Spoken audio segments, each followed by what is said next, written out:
അല്ലാതെ ലോകത്ത് നടക്കുന്ന എല്ലാ പ്രേമങ്ങളും അതൊരു മതവിഭാഗത്തിൽപ്പെട്ട ഒരാളാണ് ചെയ്തത്, മറ്റൊരു മതവിഭാഗത്തെ ചെയ്തു എന്നതിൻ്റെ പേരിൽ ഇത് ലേബലൊട്ടിക്കാൻ പാടില്ല.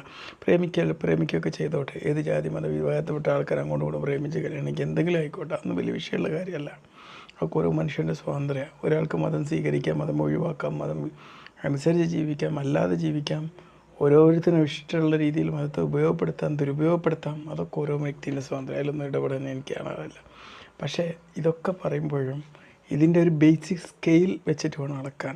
അല്ലാണ്ട് ഒരാളെ പേരോ അവർ ഒരു പേരിൽ പഠിച്ച വ്യക്തികൾ മുഴുവനും മതപരമായിട്ടുള്ള സ്കൂളിൽ പഠിച്ച കുട്ടികളാണ് ഇതിൽ വിടുന്നതെന്നൊക്കെ മന്ത്രി പറയണ്ടായി. മതപരമായിട്ടുള്ള സ്കൂളിൽ പഠിച്ച കുട്ടികൾ മാത്രമാണ് ഇതിൽ പെടുന്നതെന്ന്. കാരണം എല്ലാ കുട്ടികളും അവർ പഠിച്ചിട്ടുണ്ടാവും, അത് പഠിച്ചത് ഹൃദയത്തിൽ ഉൾക്കൊണ്ടിട്ടുണ്ടാവില്ല, ഹൃദയത്തിലേക്ക് അവരത് ഉൾക്കൊള്ളിച്ചിട്ടുണ്ടാവില്ല. അതിന് ആ പ്രസ്ഥാനത്തെ, ആ സ്കൂളുകളെയാണോ കുറ്റപ്പെടുത്തേണ്ടത്? ഒരു സ്പിരിച്വൽ സ്കൂളുകളെയാണോ